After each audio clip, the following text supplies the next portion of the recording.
Ada kalam Ar-Ridwa'u Sayyidul Ahkam. Ar-Ridwa'u Sayyidul Ahkam.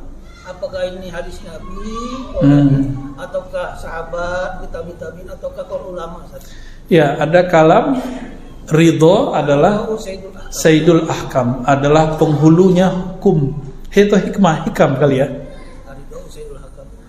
Itu bukan hadis, itu kalam ulama. Ya. Beres? Enggak ketemu Pak di Sahih Bukhari, Muslim itu enggak ketemu. Ya, silakan. Assalamualaikum warahmatullahi wabarakatuh.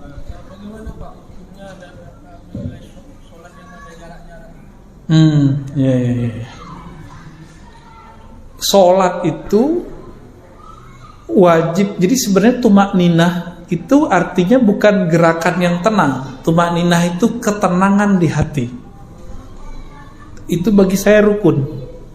Jadi kalau kita baca matan takrib, itu rukun lebih dari 13. 13 itu kan setelah dirukhsah buat kita ya oleh ulama mutaakhirin ya, jadinya 13 itu. Ada namanya tumakninah. Ketenangan itu muncul kalau nggak ada was-was. Maka secara hukum zahir mesti kita rapat. Tapi karena ada was-was virus, daripada sholatnya kemudian nggak ingat Allah, ingat kaki mulu. Kalau dulu orang ngejar-ngejar kaki Pak, ini korban nih semua nih, yang senyum nih korban nih. Sekarang orang pada menjauh dari kaki ya kan? Dia juga orangnya. Ini gimana? Ad-darurat tubihul mahzurat. Itu dalil paling pamungkas. Karena darurat boleh. Nah itu versi MUI ulama. Kalau versi saya sederhana.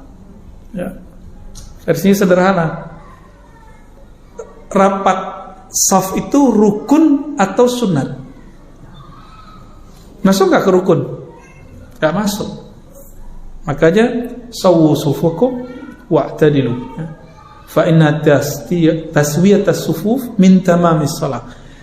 Rapatkan saf, luruskan, karena itu bagian dari kesempurnaan, berarti bukan dari kewajiban. Disitulah ulama kita kemudian membolehkan merapatkan jika di musim-musim zona merah. Ini Pekanbaru nih zona apa nih? Zona gado-gado ya, pelangi. Ini dari sini kuning, hijau gitu. Ntar di luar dikit merah gitu ya. Gitu Pak ya. Jadi nggak usah khawatir. Bapak kalau masuk ke masjid yang begitu, nggak usah nyari-nyari kaki orang. Nanti begini Pak sholat di antara kakinya ya. Kasihan. Dulu aja udah kasihan kan. Ya, tafadhal. Ada lagi? Ya, tafadhal. Takdir. Apakah kita ini ditakdirkan para ustaz sebelum kita takdirkan udah tulis di dalam mahfuz misalnya? Oke. Jadi apakah memang udah tertulis di dalam mahfuz itu misalnya di surga atau di neraka gitu? Okay. Atau ada dua buku misalnya, kalau kamu pilih jalan ini kamu ke surga, kalau kamu pilih jalan ini, dan itu pun kan atas kehendak Allah. Iya. Pakai hadis Muslim aja ya, hadis Bukhari. Itu ada di Arba'in juga. Jadi Nabi bersabda, "Fa walladzi nafsi biyadihi, fa wallahi alladzi la ilaha ghairu." Demi Allah yang tiada yang disembah selainnya. Inna ahadakum la ya'mal bi amali ahli jannah. Kamu ini ada yang soleh seperti ahli surga. Antara dia dan surga cuma satu jengkal. Fayasbiqu alaihil kitab. Tapi ketentuan telah dahulu tertulis. Faya'mal bi amali ahli nar fayadkhuluha. Lalu dia beramal dengan amal ahli neraka dan mati dalam keadaan itu, mati masuk neraka. Hadis ini ditentang oleh kelompok Mu'tazilah. Itu sebabnya mereka tidak percaya kepada rukun ke-6, takdir baik dan buruk. Takdir ini kan Allah nyuruh nulisnya ke siapa? Ke Al-Qalam. Apa kata Nabi? Awwalu ma khalaqallahu al-qalam. Yang pertama Allah ciptakan di bawah aras maksudnya, itu adalah Al-Qalam. Qalam, bukan kolam bahasa Minang, Pak. Kolam bahasa Minang apa? Iya. Bukan, kolam bahasa Minang gelap. Kolam ada lagi tak? Ya. Bukan itu. Al-Qalam ini nanya. Jadi di riwayat itu disebutkan uktubi, nulislah wahai qalam. Lalu dia nanya, saya nulis apa ya Allah? Masih nanya aja deh. Ya. Maka Allah kata, uktub bismillahirrahmanirrahim. Uktub bismillahirrahmanirrahim. Dia bertanya begitu, menurut ulama-ulama ahli qalbu, ahli hakikat, itu pertanyaannya membuat dia punya 2 cabang di kepalanya. Satu cabang baik, satu cabang buruk. Walau alam, itu penjelasan ilmu hakikatnya. Tapi saya nggak ketemu riwayatnya. Maka ketika takdir ditulis, itu sudah ada 2 pasang. Satu baik, satu buruk. Lalu manusia diberikan satu chip di dalam dirinya bernama kasab. Dalilnya apa?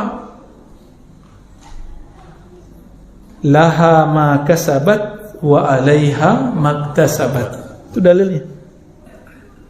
Itu sebabnya Imamuna Abul Hasan Al-Asy'ari menyebut inilah kesadaran hakiki manusia, memilih. Tapi memilih dalam bahasa Imam Maturidi disebut ikhtiar. Oleh Imam Asy'ari disebut kasab. Barangnya sama, istilahnya yang beda. Kasab. Kasab itu usaha. Saya minum air di depan ini, ternyata khamar. Saya nggak tahu, berarti saya nggak ada kasab. Makanya orang jahil, orang yang nggak ngerti itu nggak kena hukum karena dia nggak punya kasab. Sekarang saya tahu nih di depan ada khamar, saya minum baru kena. Laha ma kasabat wa alaiha, ini alaihanya nih. Maka dia harus tanggung jawab terhadap apa yang dia usahakan. Gitu. Dan yang jarang dibahas orang, takdir itu ke sifat Allah, sifat mana? Wujud, kidam, bako, atau yang kemana? Ilmun, hayat. Orang jarang bahas kan? Jarang bahas, Pak. Jadi ternyata takdir itu adalah buah daripada kudrah dan iradah 2. Apa arti kudrah? Kudrat, iradat, gitu orang kita nyebutnya. Kudrah, kekuasaan Allah. Iradah, kehendak Allah. Kudrah, iradah Allah ini berlaku secara umum. Tapi Al-Qalam di mana? Al-Qalam itu kan di Sidratul Muntaha. Di atas Sidratul Muntaha takdir nggak berlaku. Kudrah iradah Allah itu berlakunya ke bawah. Di atas itu bernama Arash. Ar-Rahman al-Arsy istawa. Ini yang disebut sifat jaiz. Allah sifat jaiznya adalah sifat rahmannya. Sifat rahmah. Jadi Allah itu punya sifat yang bukan kudrah, bukan iradah. Kalau pakai kudrah iradah, orang milih yang baik, dia jadi baik. Orang milih buruk, dia jadi buruk. Tapi kalau pakai rahmannya Allah, itu tadi yang ridho. Jadi kita tadi ngaji bab ridho, itu bukan ngaji takdir. Itu ngaji yang di atasnya takdir. Gak berlaku takdir di situ. Inilah yang disebut dalam hadis Imam Ahmad, hadisnya sahih. Bahwa al-mutahabbuna fiyya, orang-orang yang cinta kepadaku, itu yaghbituhul anbiya wasyuhada. Para nabi, para wali, para syuhada itu pada iri. Karena Allah spesialkan mereka itu nanti.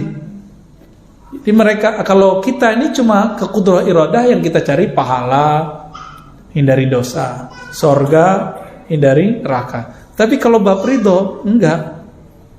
Sampai muncul kalam ulama-ulama para pecinta. Apa kata mereka? Ya Rabb, seandainya engkau lemparkan aku ke neraka, enggak apa. Yang penting kau ridho. Emang ada orang yang diridhoi lalu disiksa, ada enggak? Kan enggak ada. Itulah bermanja-manjanya ulama. Ulama tuh malu minta surga, Pak. Kalau Nabi nggak ngajarin minta surga, mereka nggak minta surga. Kalau Allah nggak bilang, ya, wa basyiril ladzina amanu wa amilus solihat anna lahum jannatin tajri. Kalau nggak ada ayat ini, itu para ulama malu minta surga. Kenapa? Udah ridho Allah pasti ngasih yang baik gitu. Orang tua sama anaknya pasti ngasih yang baik nggak?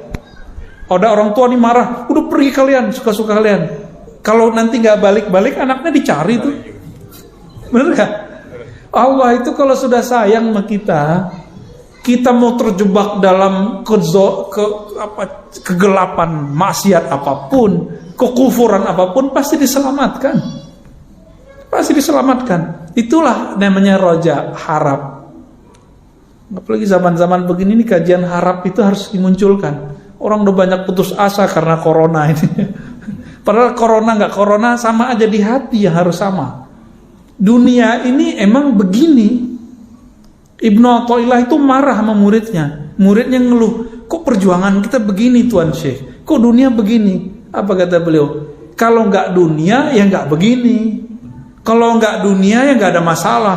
Kalau nggak dunia nggak akan ada pergesekan antara ulama-ulama, ustadz-ustadz, teman dengan teman, mursyid dengan mursyid. Nggak akan ada. Ini dunia, Pak. Jadi siapa yang mencari kehidupan damai, sentosa, abadi selama-lamanya di dunia, itu ngayal namanya. Namanya umniyah. Ya, tulul amal, lama-lama jadi tolol amal. Auzubillah min dzalik. Gitu ya. Jadi minta ridhonya. Nanti mau takdirnya apa Allah beresin. Karena takdir itu ada limit, baik buruk. Kalau ridho nggak ada limitnya. Ada orang yang bunuh 99 tambah 100 yang terakhir ulama yang dibunuh, Allah selamatin, itu pakai ridho. Pakai ridho, Pak. Ini yang disebut hak jaiznya Allah. Belajar sifat 20, orang fokus di sifat yang 20. Lupa dengan sifat 21. Jaiz. Oh, jaiz itu nanti bisa hujan bisa enggak. Itu malah kudroh iradah, itu salah. Contohnya itu keliru. Tapi di kitab-kitab ketulisnya begitu. Ya wajar. Karena kemampuan ulama ini kan juga beda masing-masing mereka. Ya, ini yang jaiz. Jadi jaiz itu adalah rahmaniyatuhul lati la haddalaha. Kasih sayang Allah yang tiada batas. Nah, ini yang mau kita harap, yang ini, Pak. Tapi kalau bermakrifat kepada Allah ya mulainya dari sifat 20. Biar rasa takut muncul. Biar harap muncul, belajarlah sifat jaiz. Ya. Jadi kenapa orang sudah belajar sifat 20 masih kaku? Ya karena gak paham sifat jaiz yang 21. Coba aja tuh lihat. Datang ke beberapa pesantren, itu ada kiai ngajar sifat 20-nya kaku. Ganas-ganas gitu. Pernah ketemu ya? Atau gak pernah belajar, jadi gak ketemu. Kayaknya yang kedua sih ya. Ya lanjut. Apa lagi?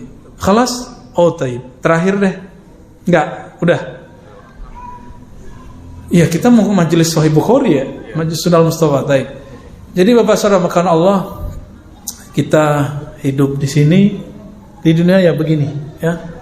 Semoga ridho itu muncul dalam kolbu dan Allah ridho kepada kita ya. Masjid ini dipandang oleh Allah sebagai salah satu masjid yang menjadi benteng akidah Ahlus Sunnah wal Jamaah. Amin ya rabbal alamin. Subhanakallah.